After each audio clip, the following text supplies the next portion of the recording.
MPs who I know Canadians deserve their member to be heard in this House. Resuming debate, reprise de débat, the honourable member, l'honorable député de Mont-Royal.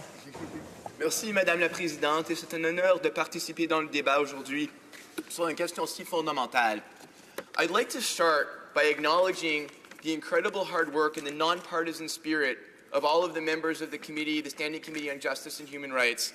I want to thank my co-chair, the deputy chairs, the Honourable Member for Provencher and the Honourable Member for Victoria, as well as the members of the committee, the Honourable Member for St. Albert Edmonton, the Honourable Member for Niagara Falls, the Honourable Member for West Nova, St. Catharines, York, South-Weston, Mississauga, Erin Mills, and Coquitlam, Port Coquitlam, for their ability to work together in harmony, even where we have an area where many people fundamentally disagree and hold true to very solid convictions and views and beliefs. We were able to work together in a nonpartisan way and agree on 16 amendments to the bill before us. Now, it is true that not every member of our committee got everything they wanted. In fact, most of us didn't get most of what we wanted, but what we did have was harmonious and agreeable debate, which should be an example, I think, to all of us in this House as to how parliamentarians should conduct themselves. So now I want to talk about the bill itself and why I strongly support the adoption of the bill, and I want to put this in context. We're at a point where the Supreme Court delay is June the 6th. I'm not going to attribute fault to anyone as to how we got here, but we only have a very short time to pass a bill.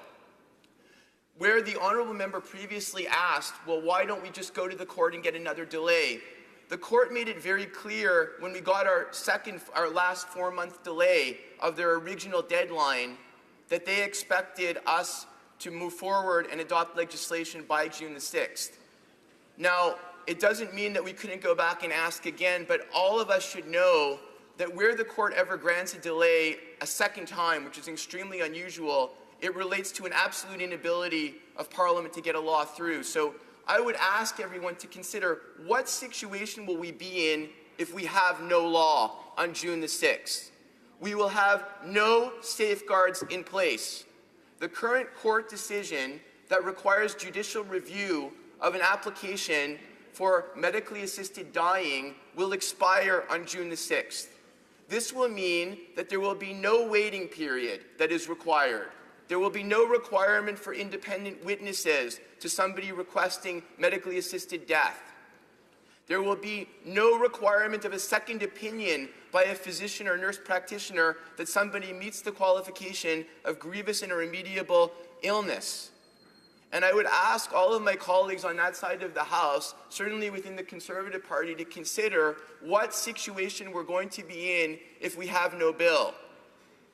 Because it is not going to be a pretty situation where we have absolutely no safeguards to make sure that those requesting medically assisted assistance in dying truly have a grievous and irremediable medical condition. It is very serious. I also want to talk about why we're here. The Court of Appeals, the NDP colleague referred to the Court of Appeals of Alberta. That explains to me all the more why we need safeguards and a law in place by June the 6th.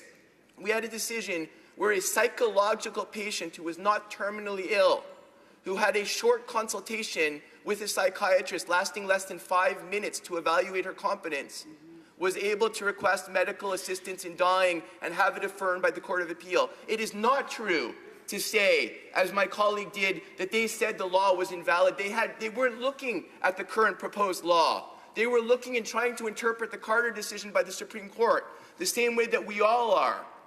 So my view is, as parliamentarians, we need to tell the courts what principles we want to put forward, what safeguards we want to put forward, so that courts will look at the will of Parliament as opposed to doing what all of us are now trying to do and guess what the Supreme Court meant in the Carter decision. I also want to point out that we should act cautiously here. Canada will only be the 9th jurisdiction in the world to allow medical assistance in dying. In the vast majority of these jurisdictions, the only people that can avail themselves of medical assistance in dying are people who are near their end of life, people who have 6 months to live in the US, people who are near death in Colombia. There are only 3 jurisdictions in the world, the Netherlands, Belgium, and Luxembourg, that allow people to ask for their lives to be taken when they are not terminal. But the Supreme Court in Carter clearly contemplated a situation where you couldn't quite max Section 7 and have Section 7 compliance if we put in an end date. So we said reasonably foreseeable. That has to be reasonably foreseeable. It is a safeguard. It is not perfect, Mr. Speaker, but it is far better than having no requirement whatsoever that death be reasonably foreseeable. And so, as a result, when this bill came to committee, we looked at it carefully. We looked at what are the things that are missing from the bill that we would like to see there. We, by consensus, added in conscience rights for physicians, nurse practitioners, and pharmacists.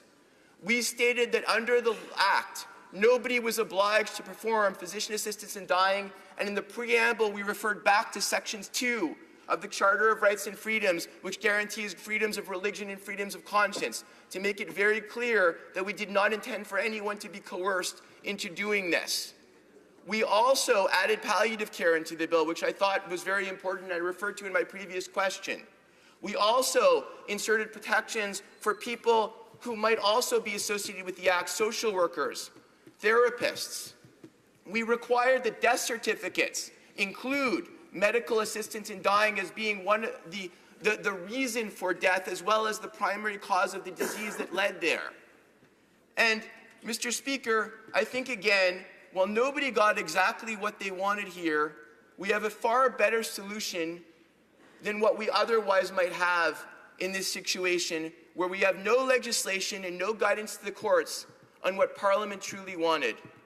Mon collègue dans le NPD a parlé de l'expérience du Québec, et moi aussi je suis un député qui vient de la province du Québec.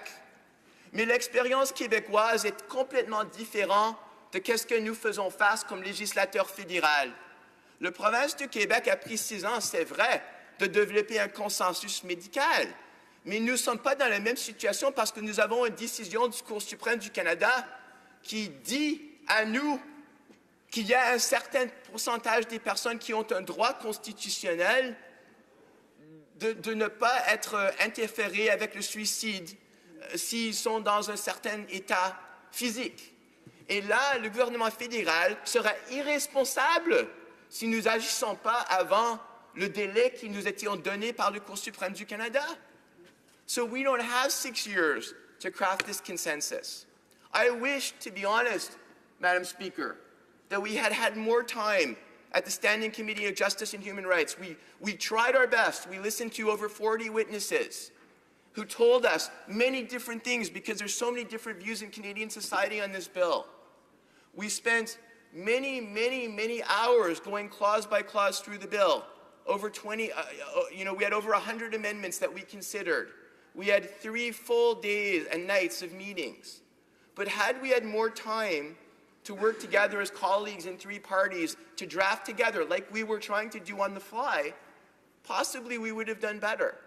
But it doesn't mean, Madam Speaker, excuse me, that after June the 6th, we can't improve on this bill. One of the things that we inserted in the bill, for example, was a requirement that the Minister of Health work on these studies, especially on directives, on advanced directives, to start within 6 months. And again, Madam Speaker, we need to be cautious on advanced directives. There are only 3 countries that allow advanced directives, and 2 of them only allow them for somebody who is in an irreversible coma. So the idea we should suddenly be allowing medical directives in advance for dementia patients without any proper review or safeguards or understanding of the issue, to me, is faulty. But we do have the opportunity in the future, Madam Speaker, to correct any flaws that we do see now in the bill.